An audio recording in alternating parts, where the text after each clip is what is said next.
सन्मानाचा मुजरा करतो।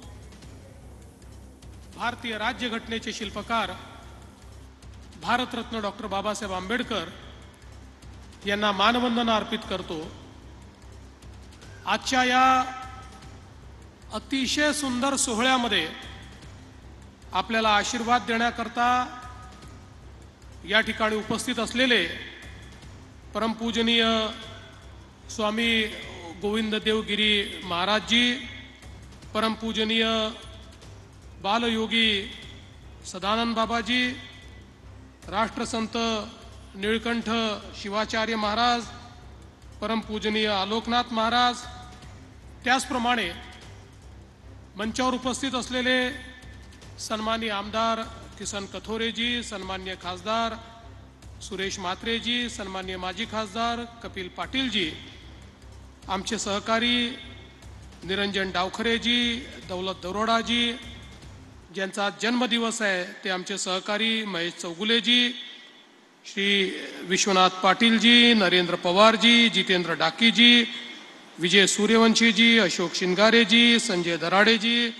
DM स्वामीजी, रोहन घुगेजी, श्री अनंता भोईरजी, ज्यांच्यामुळे हे मंदिर साकारलं गेलं ते सन्माननीय इथले संस्थापक अध्यक्ष शिवक्रांती प्रतिष्ठान राजीव चौधरीजी आणि ज्यांनी त्यांना मार्गदर्शन केलं ते हबप डॉक्टर कैलास महाराज निचिते, या संपूर्ण शिवक्रांती प्रतिष्ठानचे टीमचे सर्व सदस्यगण आणि या ठिकाणी उपस्थित सर्व शिवप्रेमी शिवभक्तांनो, आपल्या सर्वांना मी छत्रपती शिवाजी महाराज यांच्या जयंतीच्या खूप खूप शुभेच्छा देतो। आणि सर्वात पहिल्यांदा मी आभार मानतो राजू चौधरी आणि कैलास महाराज निचिते यांचे की त्यांनी अतिशय सुंदर अशा प्रकारचं महाराजांचं मंदिर या ठिकाणी तयार केलं। महाराजांचं मंदिर कशा करता? महाराजांचं मंदिर या करता की आज आपण आपल्या इष्टदेवतेच्या मंदिरात जाऊन इष्टदेवतेची साधना करू शकतो। याचं एकमेव कारण छत्रपती शिवाजी महाराज होते। त्यांनी देव देश आणि धर्माची लढाई त्या ठिकाणी जिंकली, म्हणून तुम्ही आणि आम्ही हिंदू आहोत आणि आपल्या देवतेचं दर्शन करू शकतो।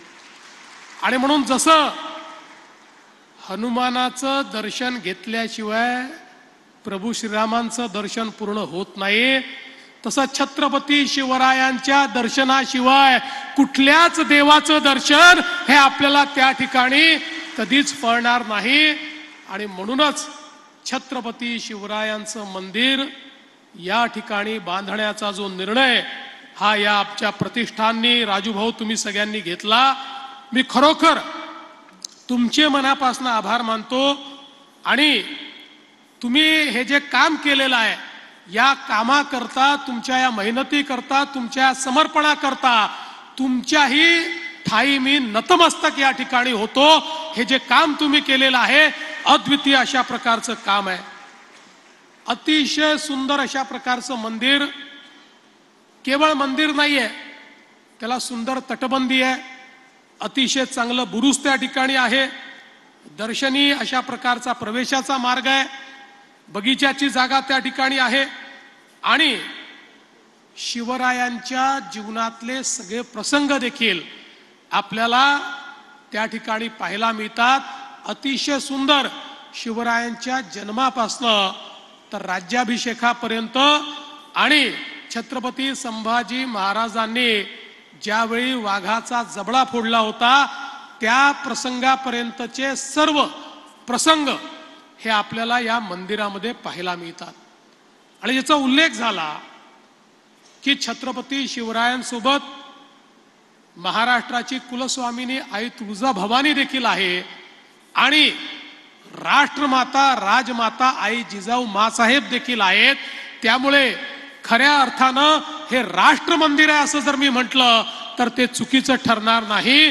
हे राष्ट्र मंदिर या ठिकाणी निर्माण झालेलं आहे की ज्यातनं एक मोठी प्रेरणा ही आपल्या सगळ्यांना मिळणार आहे।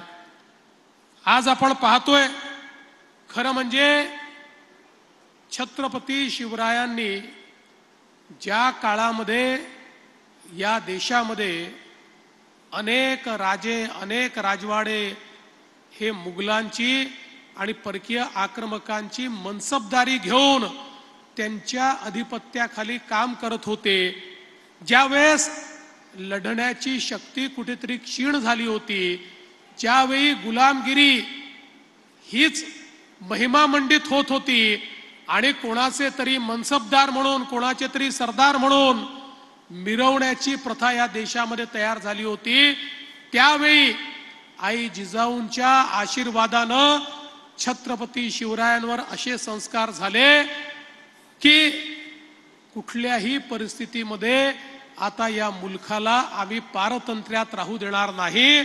हे जे परकीय आक्रमक, हे मुघल, हे वेगवेगळे जे आक्रमक या ठिकाणी आलेले आहेत, हे ज्या प्रकारे आमच्या स्वकीयांवर अत्याचार करतात, अनाचार करतात, दुराचार करतात, यांना कुठेतरी धडा शिकवला पाहिजे आणि देव देश आणि धर्माकरता रयतेचं राज्य स्थापन झालं पाहिजे.